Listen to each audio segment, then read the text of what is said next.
मुझे बताइए कि अब एक सिक्योरिटी एनालिस्ट होने के नाते जब इस जंग के बाद की तस्वीर, जबकि धूल उड़ रही है इस मैदान में, जब आप देखते हैं तो मुझे ये बताइए आप क्या खोया क्या पाया। देखिए, पहली बात तो मैं कहना चाहता हूँ, ये जंग नहीं थी, ये क्राइसिस थी। ये जरूरी है, इसको फर्क को आप पहले समझिए। अब हमने क्या खोया है ये देखिए। हमने पहली बात, मिलिट्री के मायने से हमने अपने इंडियन एयरफोर्स की और कमजोरियां दिखा दी। अब मैं उसका यहाँ बयान नहीं करना चाहता हूँ इस समय, क्योंकि जैसे हमने वहां बालाकोट में दिखाई थी कि हमारी इलेक्ट्रॉनिक वॉरफेयर बहुत अच्छी नहीं है, यहाँ हमने बहुत सारी और दिखाई है, पहली बात। दूसरी बात, हमने ये दिखा दिया मिलिट्री टर्म्स में कि हमारी मिलिट्री की प्लानिंग और उससे पहले वॉर एप्रिसिएशन, ये देखना कि हमारा दुश्मन कौन है, हम उसमें भी चूक गए बिल्कुल।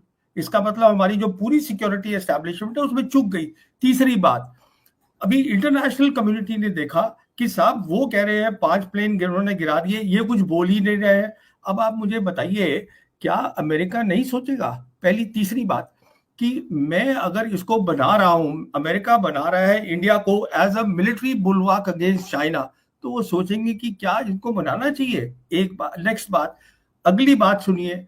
वो जो डोनाल्ड ट्रंप है वो अब ये बोल रहे हैं कि मैं दोनों मुल्कों के साथ ट्रेड करूंगा बराबर का, पाकिस्तान हिंदुस्तान के साथ, और मैं कश्मीर मसले में दोनों का की मदद करना चाहता हूं, क्योंकि उनको पाकिस्तानियों ने बोला है कि साहब ये मसला कश्मीर का है। अब हम तो ये अभी तक ये कह रहे थे ना, जब से मोदी सरकार आई है और 2019 से, कि हमारा अटूट अंग है और हमें पीओके लेना है, तो साहब लीजिए ना पीओके। उसके लिए पहले ताकत बनाइए। तो मिलिट्री टर्म्स में आपका लॉस हुआ, प्रेस्टीज का लॉस हुआ, और सबसे बड़ी बात, एक धक्का लगा है हिंदुस्तानियों को कि जो एक इमेज बनाई थी कि स्ट्रांग लीडर की, मेरे ख्याल पे अब लोग बोलेंगे नहीं डर के मारे, पर वो इमेज कहाँ रह गई है। और जहां तक आपने बात करी टेलीविजन चैनल, इंफॉर्मेशन वॉर, उन्होंने तो अपना एक सर्कस करी थी जो दुनिया ने देखी और दुनिया हंस रही है उसके ऊपर।